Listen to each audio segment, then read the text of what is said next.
Okay, I think we're live. Hey, everybody. Good evening and welcome to the show.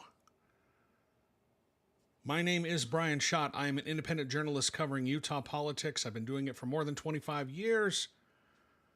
I am absolutely hated by Utah Representative Trevor Lee. Doesn't bother me one bit, but I'm glad that I'm living rent-free in his head. And hopefully I can live rent-free in your head for the next hour or so as we talk about what's happening in Utah politics. I am the publisher and managing editor of Utah Political Watch. You can find that online at utahpolitics.news. You can see that right here. And if you're on the vertical, it's right there.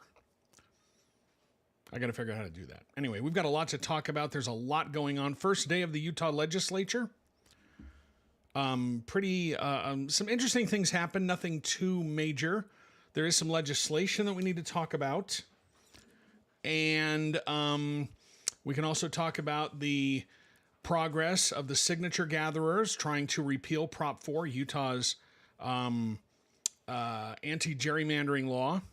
Oh, I don't know if you can see this in the door, but my schnauzers just came to visit. You can't see it on TikTok and Instagram, but you can see it everywhere else. So there's a lot to talk about. I want to talk about what you want to talk about as well. If you have any questions, any comments, there's some legislation to talk about. Someone just said on TikTok, show the schnauzer. They left. They just came to investigate what I was doing, and now they're off to do their whole thing. We have two of them. The gruesome twosome, as we call them. They're a squadron of schnauzers in our house. Sorry, Navy Mink.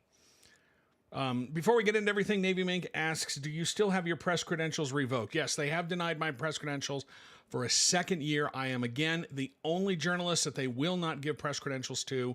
We are waiting to hear from the 10th Circuit Court of Appeals in Denver about our appeal of the decision dismissing my lawsuit against the legislature. We believe the judge got it wrong.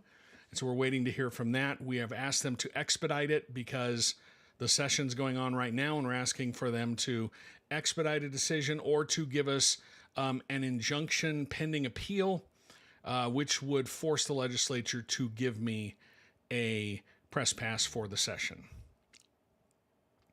So that's where things stand there.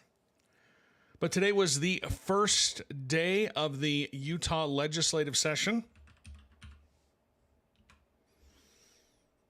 Mostly just pomp and circumstance, but a few things to talk about that.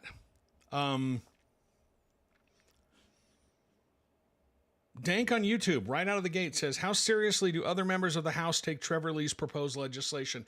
It depends on whether it aligns with what they want to do. I mean, for the most part, he's pretty unserious. He's an unserious person. He does have some trolling legislation. We talked about it last time. He wants to rename Harvey Milk Boulevard in Salt Lake City after Charlie Kirk. So there's a bunch of stuff to talk about there. But to answer your question, it all depends on whether it aligns with what they want to do. He does have some fairly I guess, cruel legislation to deny public services, making people prove their citizenship before they can access public services, to encourage people to self-deport. And Senator John Johnson was very animated about an article written in the Utah News Dispatch by Katie McKellar. He criticized the whole story. If you remember, I don't know if you saw this on social media, but I criticized Senator Johnson's podcast, which, by the way, is terrible, completely unlistenable. It's just softball after softball. He asks questions like he gets Republican policyholders on his. He gets Republican office holders on his podcast, and then he asks them questions like, "Why are you so awesome? Isn't it great that you're awesome?" Those are the kinds of questions that he asked. KSL did this story about podcasts with Utah lawmakers, and they mentioned his. And he said that, he's not a journalist. Yeah, he's not a journalist. So when you hear him criticizing media coverage of what's happening at the legislature, just remember, he's not a journalist, and he's acknowledged that. So you can do with you can do with his criticism whatever you want, but he's not a journalist. Hestoler Tail, I'm sorry, I can't pronounce your username on Instagram, says, why is Lee so damn obsessed with you? It all dates back to 2021 when I uncovered his anonymous Twitter account in which he was posting some pretty hateful and disgusting stuff. I figured out it was him. Pretty easy to figure out it was him. When I reached out to him about it, he immediately deleted the account, but the archives are still online, and had a bunch of anti-LGBTQ stuff, a bunch of anti-trans stuff, COVID conspiracy theories, election conspiracy theories. He does believe that the 2020 election was stolen, even though there's absolutely no proof about that, but he is a true believer. And so that's when it all started. I also pointed out that he was on a podcast that maybe a dozen people listen to. I don't even know if it's around anymore, but it was a podcast in which he used an anti-trans slur to refer to Spencer Cox because he thinks he's being clever. So that's why he is obsessed with me. Hestolertail says, sorry about the name. It's Elvish. I know you'll appreciate that. Yes, I will. I do appreciate that very much. Navy Mink says Weiler's podcast is also crap. It's one of the better legislative podcasts out there.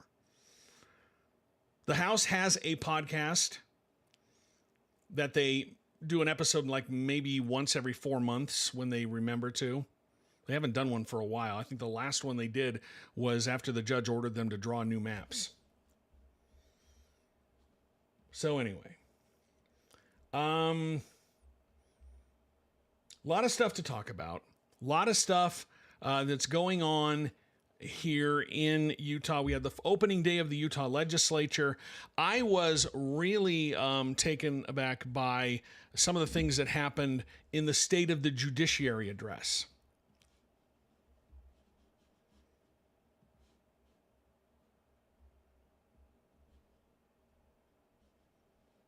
Supreme Court Chief Justice spoke today. He said a couple of things that I thought were very interesting, and I'm going to read from my transcript of this. He talked about the budget request at the legislature, and he was talking about the fact that lawmakers want to add 2 justices to the Utah Supreme Court. And he said that money could probably be used at lower court levels. But lawmakers want to do that because they're mad at the judiciary. They're mad that they've ruled against them in a couple of places. So they want to add 2 more justices to the Supreme Court. But he says, let me see if I can find it here. Looking through my transcript. I was going to play the clip for you, but I couldn't figure out how to get that online. So next time, I'm trying to get those clips for you. But he says, I ask that your disappointment with a few results not lead to penalties for an entire branch of government, and by extension, penalties for your constituents. That's the first thing he said. Then he also talked about confidence in our institutions. He says, I love this country, I love this state, and I believe in our institutions. No, our institutions are not perfect, and so yes, they can be improved, but they are not the cesspools of corruption and self-interest that some would have you believe. They are largely composed of good and decent people who are genuine in their desire to serve well. That is true of Utah's legislature. It is true of Utah's judiciary.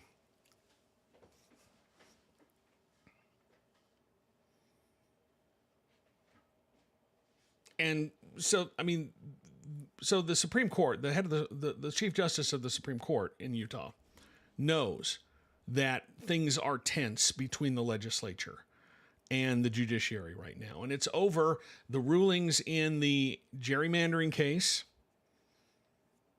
and in, I believe, the and then they ruled against them when they tried to put Amendment D on the ballot.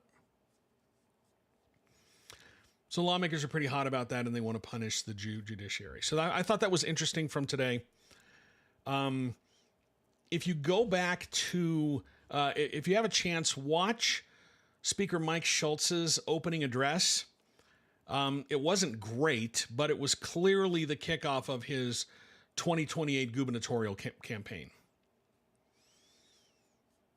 It was an attempt at some high-minded ideals, but it was mostly just boring, in my opinion. It wasn't the best opening day address that I've ever seen.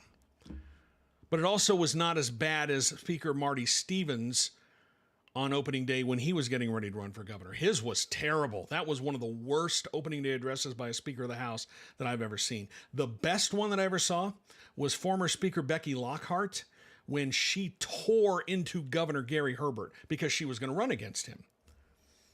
Unfortunately, she got cancer, was unable to do that, but when she was getting ready to run, that was one of the most entertaining opening addresses I've ever seen because she tore into Herbert, just went after him.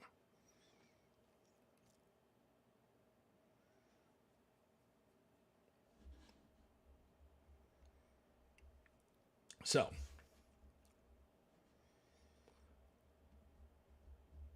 let me see. The Bearded. I can't read your entire username on TikTok. I apologize, but he says, why do I feel like their podcast would just be them complaining? Well, they are. I mean, for the most part, they are them complaining. And talking about how everybody else is wrong and they're right and you should just trust them. And let's talk a little bit about the judiciary, about the criticisms of the judiciary. There was an article in the Deseret News talking about the frustration that the legislature has with the judiciary. And in it, let me pull up the quote because it was something.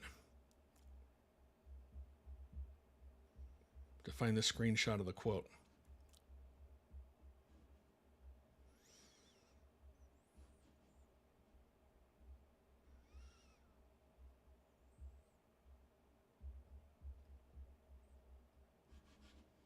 Probably put that on Threads. Let me find it.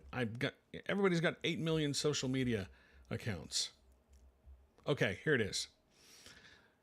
This is from the Deseret News article about the legislature's frustration with the judiciary, and I want to point out something that I think is relevant. Utah State Republican leaders recently expressed frustration and concern with the state's judicial branch. Without pointing the finger at any specific judge or court, the lawmakers said they believe the root of the problem is the lack of accountability and openness. The judicial branch is the least transparent branch of government that we have in the state, said House Speaker Mike Schultz in an interview with the Deseret News and KSL editorial board. He backed his statement up by comparing the courts to the state legislature, which he argues is very open with constituents. Quote, anybody can get on the legislature's website, and we're one of the most transparent states in the nation with our website, and look at any comment I've ever made on the record, look at any vote I've ever taken on the record. It's very, very transparent, he said. Well, first of all, that completely ignores the fact that most of the big decisions are made during their closed caucuses, which are behind closed doors, and only members of the legislature can get in. They routinely talk about how they have discussed legislation in these caucuses. By the time a bill gets out on the floor, the Republicans have already decided what they are going to do about it. So it doesn't matter what statement he's made on the record.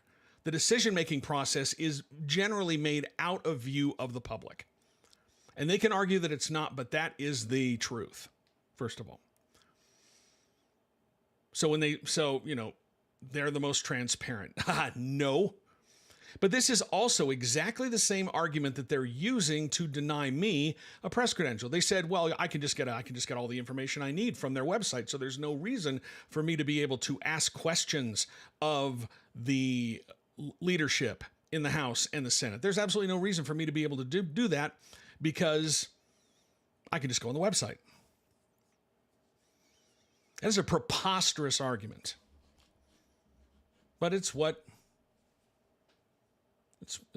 how they see themselves as the most transparent branch of government. And by the way, if you read the opinions by Judge Diana Gibson in the gerrymandering case, they are about as thorough and reasoned as possible. They're transparent. She lets you know her decision-making process. They just didn't like it.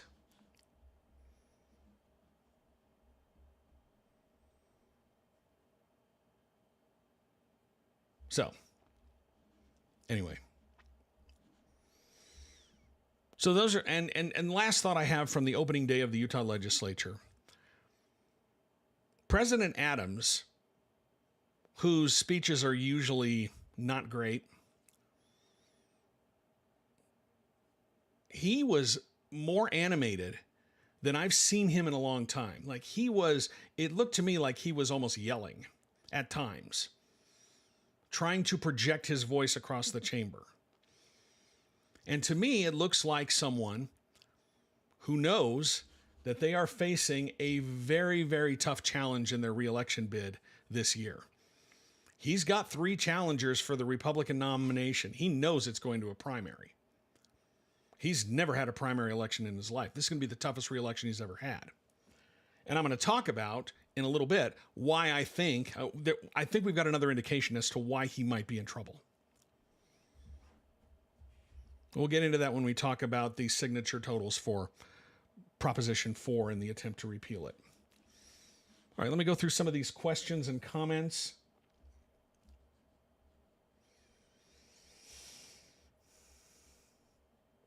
Skizmonkey says, does the church still have representatives for every member of the legislature, AIPAC style? I can't comment on that. I don't think that that's true. I do know the church has lobbyists, and everybody is well aware when the lobbyists are on the Hill wanting to talk to the lawmakers. It usually is around the annual liquor bill, which is run by Jerry Stevenson. He's retiring after this year, so I don't know who's going to pick up that mantle after him. So. Anonymous user says, how is your press pass lawsuit going? I'll circle back. I was denied a press pass again this year. I was the only journalist who was denied a press pass. Everybody else who applied got one. I didn't. I did sue last year. That suit was dismissed by the Utah District Court judge, but we have appealed to the 10th Circuit. Everybody got all their arguments in. We have asked the 10th Circuit to expedite or to give me an injunction pending appeal. So, Lady of the Salt, let me see, Lady of the Great Salt Lake. I love your account on TikTok, by the way. You do some good stuff. If you're looking for someone to follow on TikTok, here's a recommendation. Lady of the Great Salt Lake. She's really good. She asks, joining late, but did any of those speeches talk about big issues people care about, lake air homes? In passing, and they Schultz was focused on building of the roads in Utah, the historical story about building roads. Adams spent his time talking about all of these great companies that are doing business in the state, and he had a lot of the leaders there. So, to answer your question, they mentioned him in passing. Schultz was mostly focused on telling the story of the creation of Utah's system of roads from and the story of a former member of the legislature. Adams spent a lot of times praising the business leaders who were in the audience and recognizing them. So again, it was just mostly pleasantries.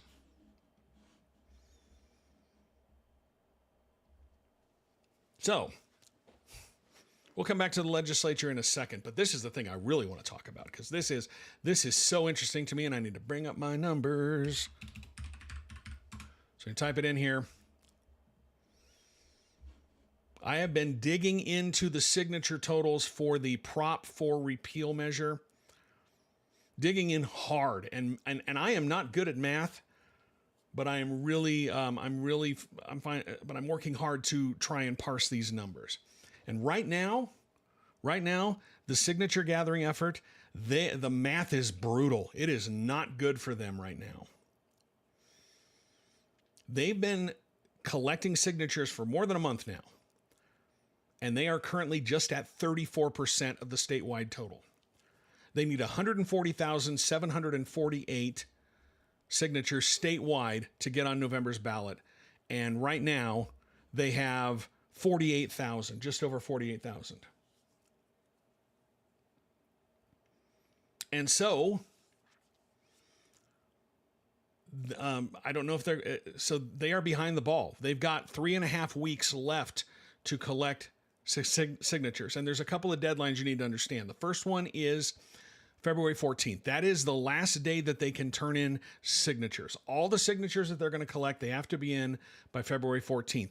But the clerks have 21 days to verify them. So they theoretically could be verifying signatures all the way to March 7th. So March 7th is the date that we'll probably know whether or not they're going to qualify, or before that.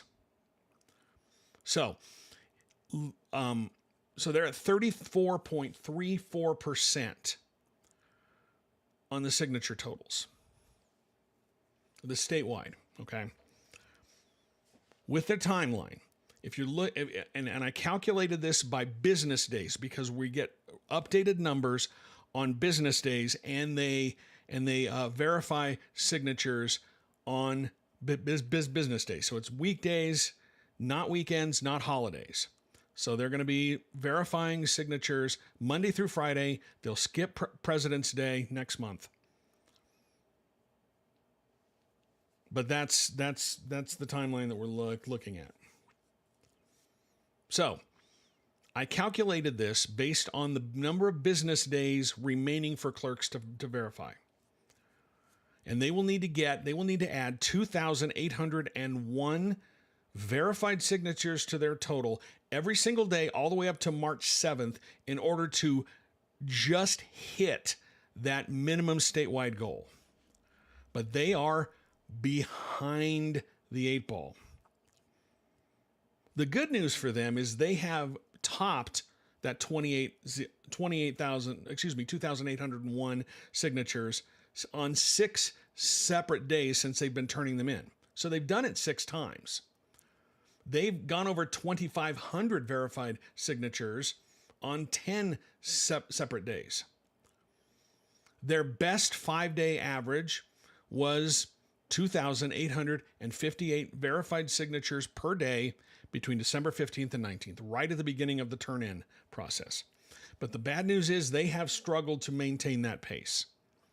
Their most recent 5-day average is 2,063 signatures. That is 26% below the target they need to hit the minimum, right? And so if they stay at that pace, they will miss the statewide requirement by more than 24,000 signatures.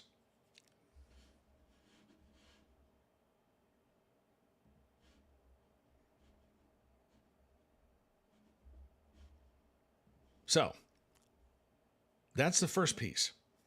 Even their best 10-day average of 2,124 verified signatures per day, that's roughly 24% below the pace that they need to match just to hit the statewide signature. So that's the first hurdle, right? So that's the first thing we need to watch. And I've created an interactive map on my website, utahpolitics.news. You can go there, you can look at the district by district numbers, because that's the other part of this. Remember, not only do they need to hit that statewide number of 140,748 signatures, but they need to collect signatures from 8% of registered voters in 26 of Utah's 29 Senate districts. And they have been turning in these 6 signatures for more than a month now. And they have hit that 8% in 0 of them. They have not been there. They're close in just one of them. Just one of those districts, District 27, is at 88% of the goal, almost 89% of the goal. Scott Rocks on TikTok asks, percent chance that they hit this. I'll talk about that in a second. Someone says, what is this for? This is the petition drive to repeal Proposition 4, which is the ballot initiative that was approved by voters in 2018 that outlawed gerrymandering in the state, created an independent redistricting commission. Republicans want to repeal it. And so, according to the numbers, they are really behind. But when you look at the per district numbers, they have not met the goal in any of the 26 districts that they need. And that's really bad. That is really bad. If you take their current average, which is 2,063 signatures per day, they would cross that 8% threshold by my projections in just 6 of the 29 districts. That would leave them 20 short because they need to get 26. So at their current pace, they're not going to get there. Even if they hit the projection just to meet the minimum statewide goal, and remember, that's 2,801 signatures per day. I estimate that they would hit that 8% threshold in 13 districts, half of what they need. But again, the ballot initiative would fail at that point. And just to show you how bad, how brutal these numbers are, 10 districts sit somewhere between 36% and 89% of the requirement. At that projection of 2,801 signatures per day, I'm guessing those 10 districts would reach the goal. Another 10 districts, they're at somewhere between 21 and 36% of the goal.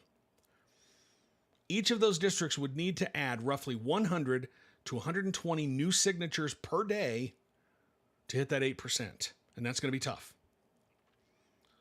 And so if they get both those, and that puts them at 20, they would still need 6 districts. 6 of the remaining districts, they're between 17 and 20% of the goal, way behind.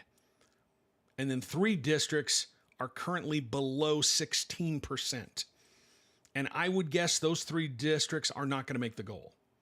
And it's interesting because those 3 districts are SD6, which is represented by Senator Jerry Stevenson, SD7, represented by Senate President Stuart Adams, and SD14, which is represented by Democrat Stephanie Pitcher.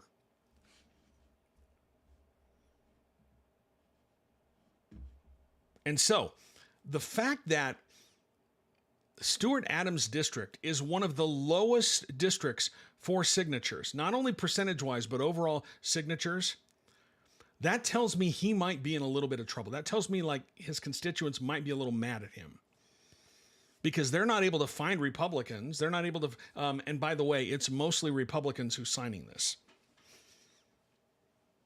I matched as many signatures as I could to the state voter file, and it's almost 2/3 of the people who I could match the records to, who have signed the petition, are registered Republicans.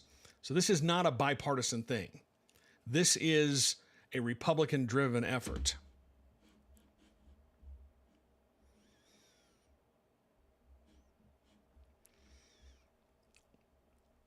And some people are saying, well, you know, the people are telling lawmakers that they voted for this and they want to keep it in place. I think that's part of the dynamic that we're seeing. But I think the other part of the dynamic is I think voters are mad.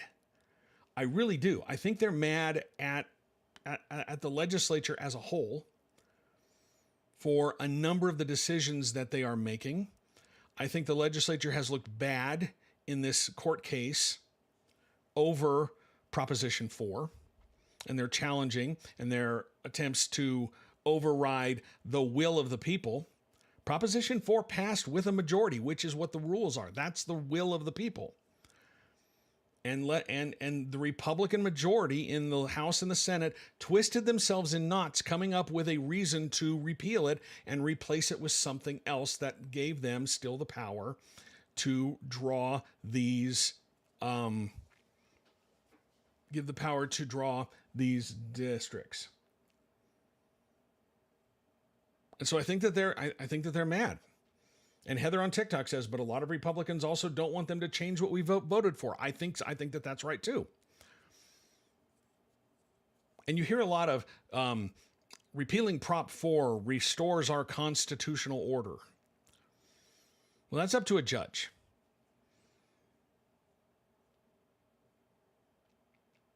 You know, at least in this case.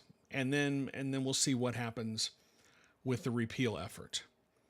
But I do know that Republicans have been banking on passing this repeal at the ballot box in 2026 and a proposed constitutional amendment that will give them the power, that will explicitly say that they have the power to alter any ballot initiative proposed by the people.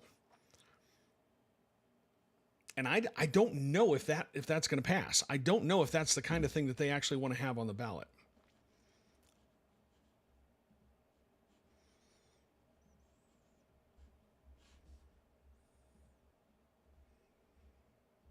S on TikTok says they can't stand having any check on their power. Clearly, they do not like being told no. They get very upset when they are told no by the judiciary, and that's really the only check on their power. Everything else is done in collaboration with Spencer Cox. Governor Cox, he does not pick fights with the legislature. He just doesn't do it. So looking at those numbers, they are really facing an uphill climb trying to qualify this for the ballot. And if it does not pass, if they do not qualify this for the ballot, the next time that they could try to put this repeal on the ballot is 2030, which would still give them a chance to stop the Independent Redistricting Commission before it did its job in 2031. But there's a 2-year cooling off period, so they wouldn't be able to try this again in 2028.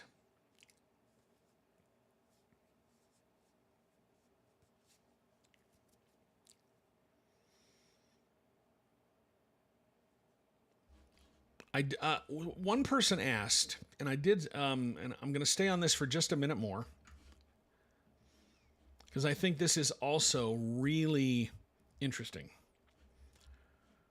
If you look at, if you compare the current ballot initiative signature effort with the referendum last year, now the rules are slightly different. So I'm not going to talk about the district by district, because the referendum effort to overturn the union busting bill and the Prop 4 repeal ballot initiative, they have the same statewide goal. They both had to get the same number of signatures statewide. And as we know, the referendum blew it out of the water. They needed 140,000. They turned in 251,000, and they probably had a lot more, but they stopped counting once they reached the goal and surpassed it by almost double. So when you compare it to when you compare the current effort to the ballot, to the referendum last year, it shows you just how poorly this current signature gathering effort is going. It took the organizers of the referendum just 23 days to turn in 251,000 signatures. That's nearly double the statewide requirement.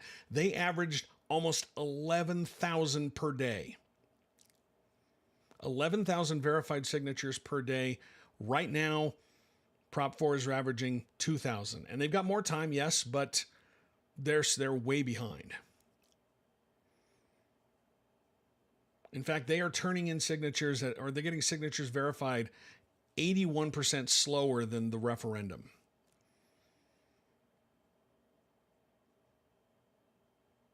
And so far, Prop 4 spent more money than the referendum. Referendum spent about $2.7 million to get those signatures to put the referendum on the ballot. It's not going to be there because the legislature repealed the law. And the Prop 4 organizers have spent over $4.3 million. And they may need to spend more if they get close. So, anyway. All right, let's talk a little bit about, let's look over the comments and see if there's anything you want to bring up tonight. Matthew Tracy on Facebook, do you see the newly drawn Congressional District 1 boundaries surviving beyond 2028? It all depends on what the Utah Supreme Court rules. Because I do think that there is a possibility that this current map does not survive Supreme Court review. And that's because of the constitutional requirement for the legislature to draw the lines, right? The legislature they are explicitly given the power to draw the district lines in the Utah Constitution. Now, the way Prop 4 tried to get around that is that the legislature would have to approve the maps offered by the Independent Redistricting Commission. Approve or reject, and there were certain conditions. But that's the way that they got around that constitutional requirement, because the legislature would have a role in drawing the districts.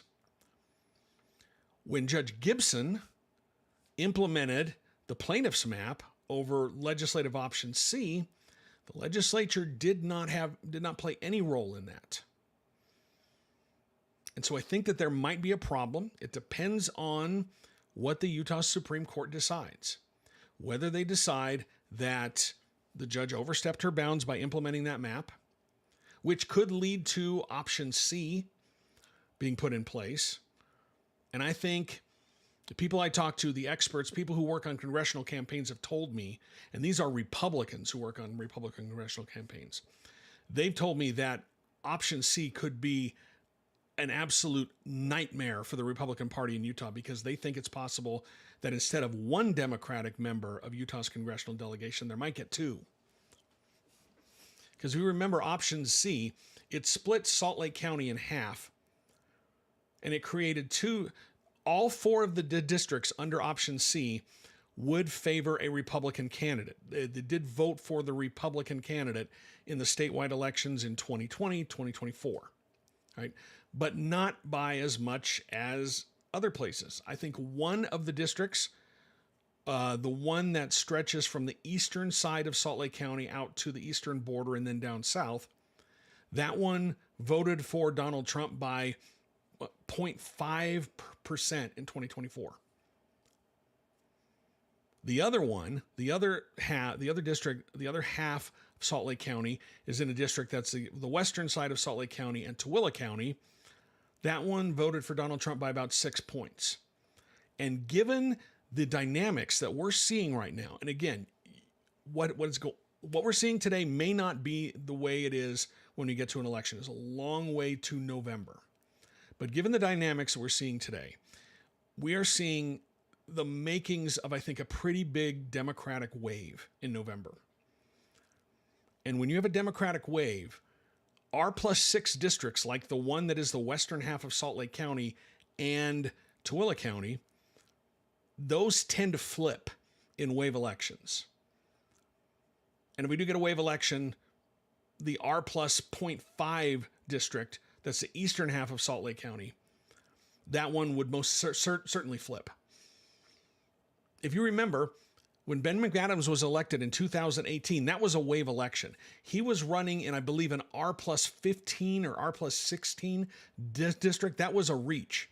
But the wave was big enough in 2018 that an R+15 or 16 seat flipped, not by much, but it flipped.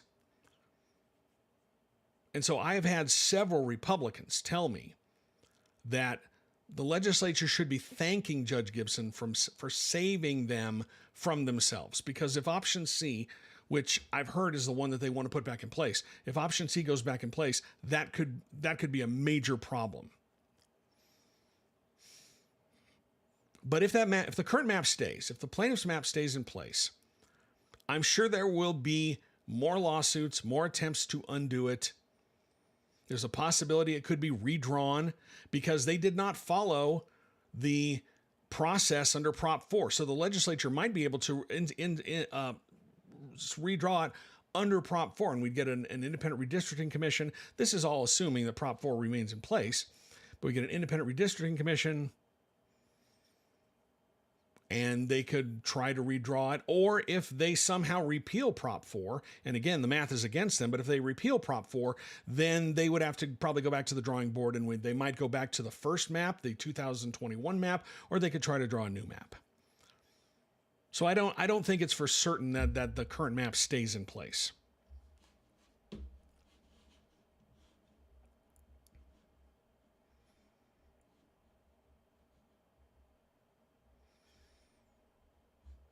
Anel de Tack on Instagram says, I'm pretty sure that map was drawn by the Democratic legislature's own committee. I don't think so. I think it was drawn by the plaintiffs. Democrats are frozen out of pretty much everything here in the state. They only pass bills if the legislature wants them to. Trying to go back through some more comments here.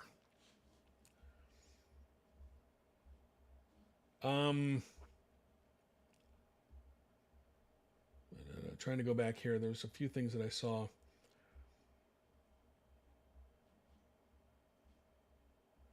Looking on TikTok.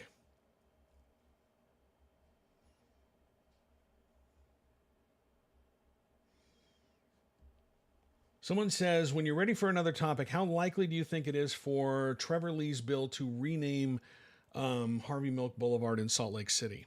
It depends on if he can convince someone, if he can convince a committee chair to put it on the agenda. That's the whole ball game. If he can get a committee chair to put it on the agenda, then at least there will be a debate over it. And that committee hearing will be probably fairly wild. To adjust something on my chair. And because that's how the game is played. I mean, nothing gets on a committee agenda because the committee chairs control their own agenda. So a bill is introduced, it goes to the Rules Committee, either in the House or in the Senate. It's pushed out of the Rules Committee if leadership wants it out of the Rules Committee, and then it goes to whatever committees it's assigned to. If leadership wants it to pass, then it will get a hearing in committee. It has to have 2 hearings to pass.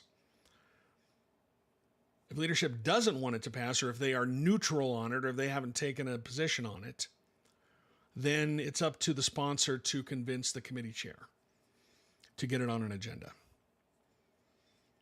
That's what happened last year with Representative Lee's Pride Flag ban. He was able to convince committee chairs to put it on the agenda. I think he had to convince Dan McKay in the Senate. I think that was the biggest job of convincing he had to do.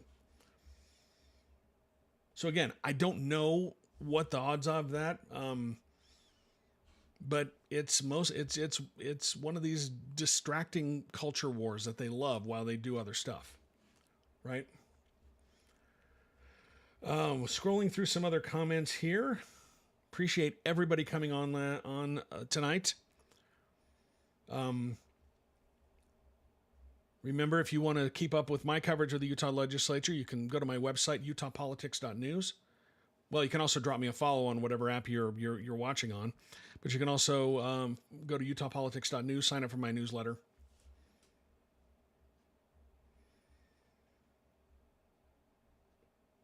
Let's see. Looking through other comments here.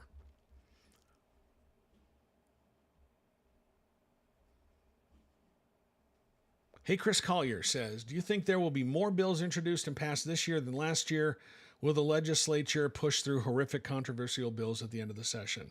Yes and yes. We have a 45-day session. It's the shortest in the entire country. It is probably, there's 2 schools of thought, and I see the merit in both of them. One, it's probably too short for what we need to do. But the other thing is, if they were to extend the session to 60 days or whatever, then all the work would wait until the end again. That's just how these things work. Utah used to have 2 legislative sessions. There used to be a policy session, and then there was a budget session. Policy session is where they would pass all the bills related to public policy. They'd get finished with that, and they would recess, and then they would come back a few weeks or a month later and go into a budget session.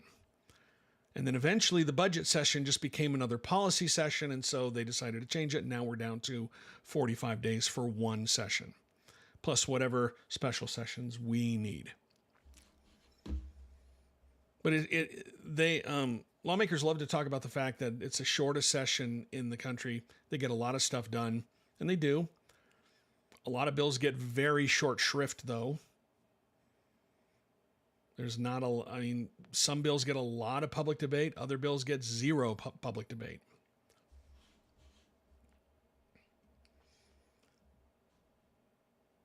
Misplaced Millennial on TikTok says, any word on bills pertaining to education or funding? Well, most of the education funding has already been done.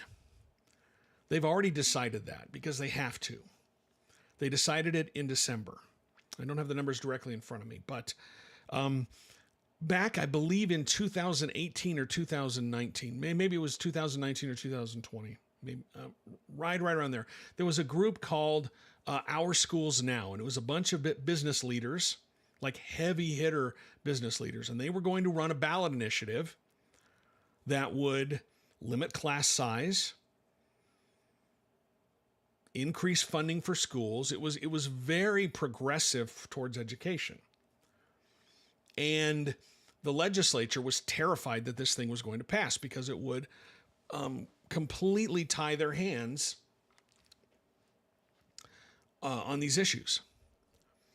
And so they made a deal with Our Schools Now.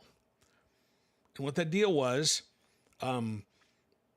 whatever the funding level for the previous year was, that's where you start. Okay. That's where you have to start. They don't have to justify, and they have to start at the previous year's funding level.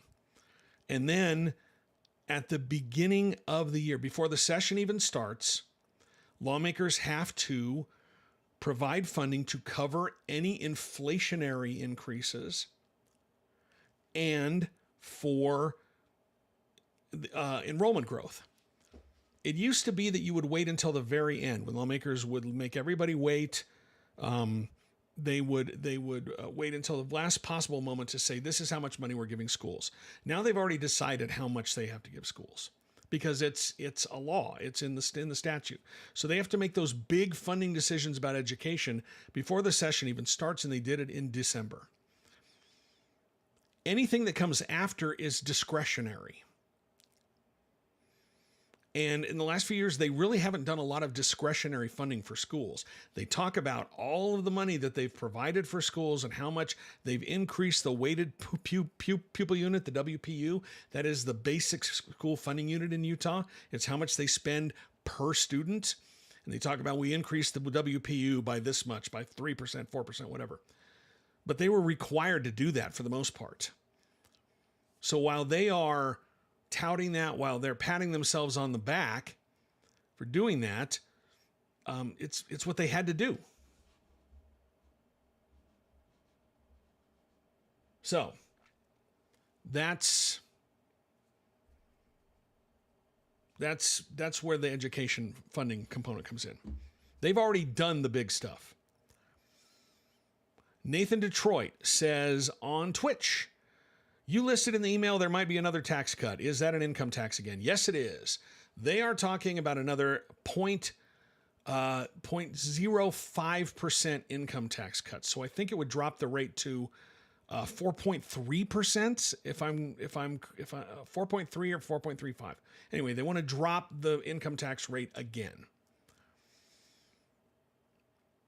And remember, whenever they cut the income tax, that comes out of future revenue that could go to public education or higher education or a handful of social services that are defined in the law, defined in the Constitution. So when they're cutting income taxes, it comes out of that money. And every time they do this, the income tax cut primarily goes to the wealthiest in the state. And they get really agitated when you bring that up. I remember Senator Brady Brammer, who was in the House at the time, he got up on the floor and he was just hot. And it was mostly because I wrote a story saying that most of the money for this tax cut is going to flow to the top 15% of wage earners. And they justify that by saying, well, they're the ones who make the most money, so then they contribute the most to the economy. Not a lot goes to those at the lower end of the income scale. And that's because there is an earned income tax credit that they pass, but it's not refundable. So people may not pay any taxes, but they're not going to get any money back either because it's not a refundable earned income tax credit.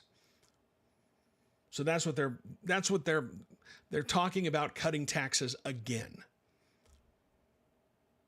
And if you remember, before the session, they talked about how income tax collections were lower, and they blamed it on the Trump tax cuts. And that's true, but they cut income taxes by over close to $1 billion over the last 4 years. And that's money that could be flowing to schools.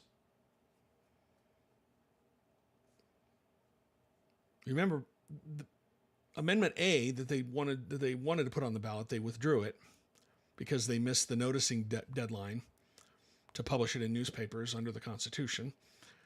They withdrew it. It would have changed the constitutional earmark that said income tax can only go to public education, higher education, and some social services. It would have changed the constitutional earmark to allow them to tap that money to fund other areas of the budget. Because right now, everything else in the budget is paid for through sales taxes and fees and a handful of other taxes. But that's where the money for everything else in the budget comes from. And that really ties their hands on what they can do in the budget. Utah's the only state that does it this way, and they wanted to open up that constitutional earmark. And after the session in 2024, UEA came out and opposed that. They said, we do not support this, because they were asking for lawmakers, and lawmakers had agreed. They had put some money aside to increase the WPU by 10% if this constitutional change went into effect. It didn't. And they were also going to drop the sales tax on food, the state portion of the sales tax on food. And they're very reluctant to do that because that's where a lot of the money to fund the budget comes from. So that's one of the big, so they are talking about another tax cut, but just know this comes at the expense of public education, and that most of the money is going to go towards the top income earners in the state. They'll deny it, but there's no way around it. That's who benefits the most.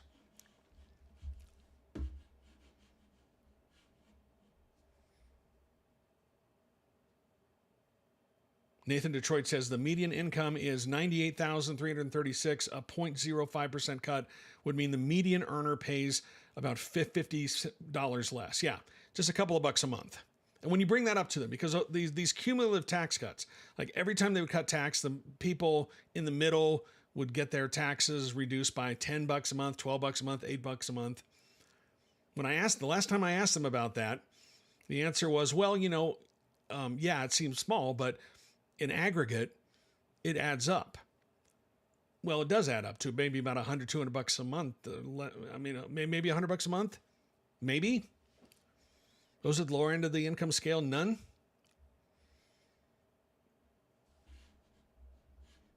Anyway.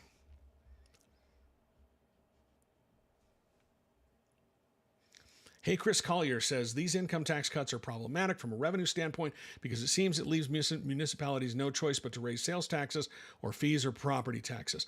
That's the big thing. Most of the money for your public schools, beyond what the state gives, comes from the property tax. And so when they're cutting these income taxes, it does shift that burden down. And if you remember last year, Senator Lincoln Fillmore had a bill that was essentially a shell game. It was a way to get around that constitutional earmark. What it did was it took any property taxes collected by municipalities would go to the state, okay? And they would put that in the general fund, which is what they fund everything else out of. So they would take in the income, the property taxes, and then they would send the money back to municipalities out of the education fund for their schools. And it was just basically a shell game. It was a way to try to get around that constitutional earmark. Governor Cox vetoed that bill because he didn't like the mechanism, but they're going to try it again this year.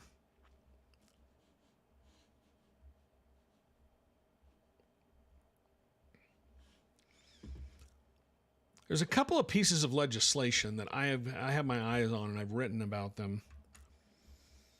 One of them is from Representative Lisa Shepard. I wrote about this morning. HB 244.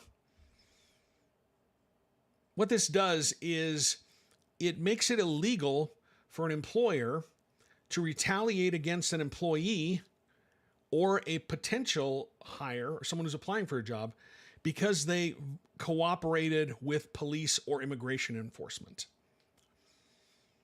It says an employer cannot tell an employee that they're not, that they can't talk to police or immigration enforcement, but they also can't require them.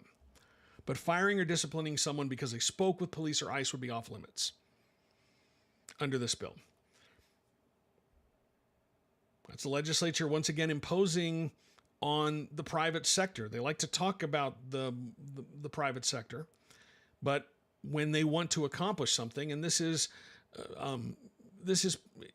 it doesn't take a magician, doesn't take a psychic to realize that this is probably driven by the scenes we've seen out of Minnesota and other places where business owners are refusing to let ICE agents come into their businesses, telling employees not to talk to them. It doesn't take a genius to understand that that's probably the motivation behind this bill. So that's one to pay attention to.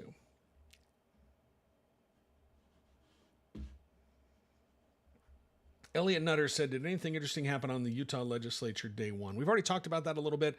The Chief Justice of the Utah Supreme Court basically said to lawmakers, hey, I know you're mad at us, but we're doing our job, and and your displeasure with us is driven by just a few decisions, but you need to look at the work of the judiciary as a whole. The lawmakers they're pretty mad at the judiciary.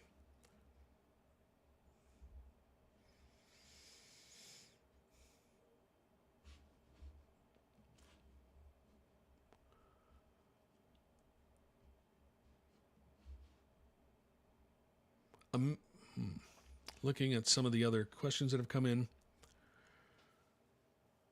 Miss Cat 354 says, aren't we a right to work state? How does that work? Well, this creates under that bill, HB 2444, there's no criminal penalty, but it creates a civil right of action. So if an employee is fired or disciplined because they talk to police or an immigration officer, and by the way, this bill specifically adds immigration enforcement to the definition of law enforcement, like it's explicit, then they can sue. Or someone who applies for a job and is not hired because they cooperated with law enforcement, they can sue.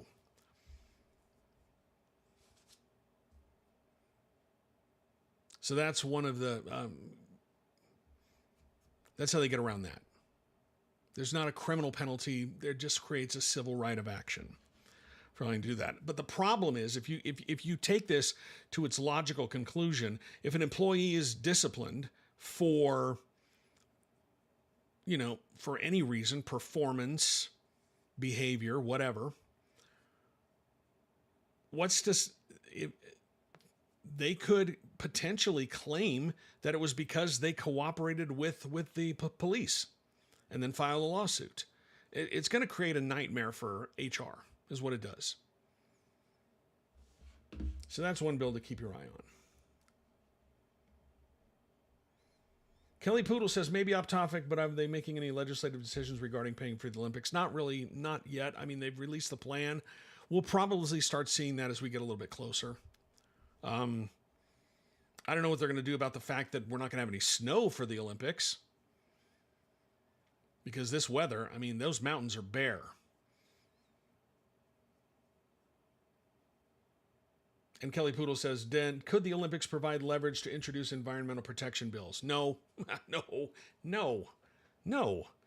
They've been pushing back. One of the biggest fights they've had in recent years is something called regional haze, right? And that's because they link emissions in national parks to power plants. And two of the biggest polluters in the state were power plants here in Utah.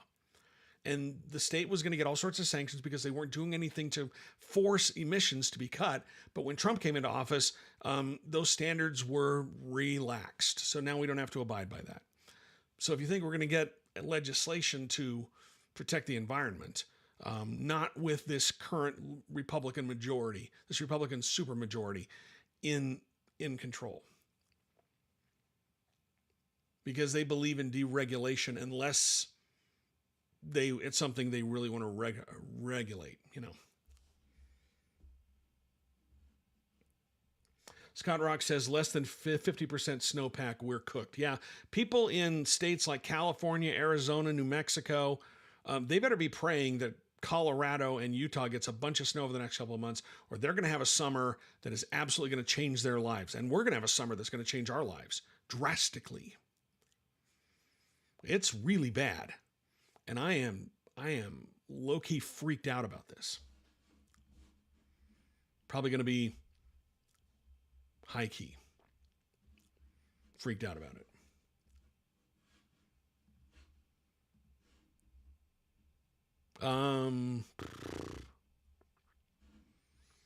There is another bill that I think is interesting, and there have been some other one. There's a lot of them being proposed right now, and I'll be writing about them over the next few days. But one that I did write about that caught my attention, HB 243 from Representative Joseph Ellison. If you are a user of those daily fantasy sports apps, not anymore, because that's sort of a loophole that's been used. Utah's a constitutional prohibition against gambling. Gambling is illegal in Utah because of the Constitution. That's why we will never, ever, ever have a lottery in the state, because it's in the state constitution. Gambling is not allowed. But there's a loophole that places like FanDuel and DraftKings and those apps, I don't use those apps, but you see the ads all the time. There's a loophole that why you can't place an actual bet, you can do prop bets and do daily fantasy sports.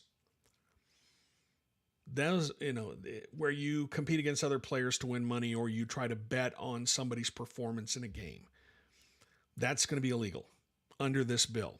That will close that loophole.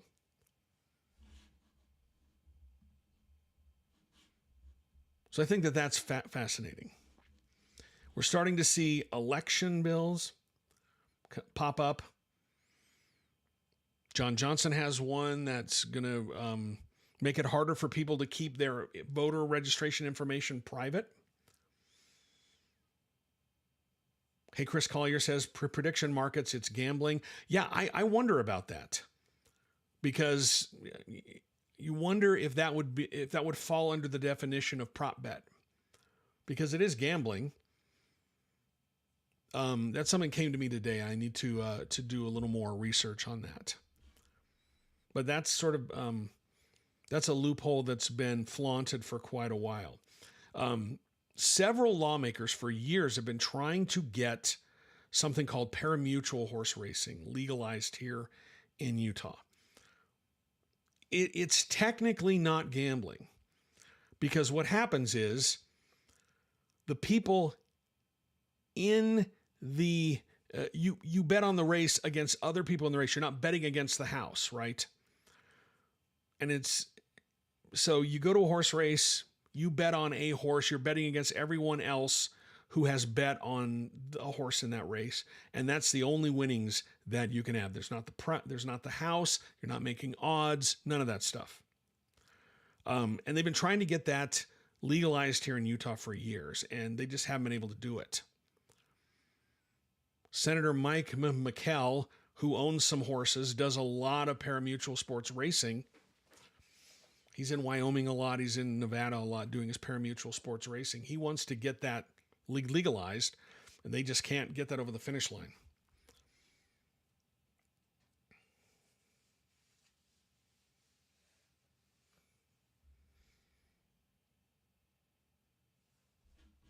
So, last call for questions. I've been talking for about an hour, and I need to go and eat my dinner. Someone did ask if I had seen President Trump's press conference today. That was wild. Yeah, I saw the highlights. I didn't watch the whole thing. I was busy writing and editing a video at the same time. But, you know, that letter that he released to the Prime Minister of Norway, saying that he was the reason why he wanted to go after Greenland was because Norway refused to give him the Nobel Peace Prize. Somebody kicking off World War III and potentially ending humanity because they didn't win the Nobel Peace Prize is probably the most Kurt Vonnegut situation that I could possibly think of. Like, that is 100% something that Kurt Vonnegut, if he were alive today, would appreciate the black humor in that.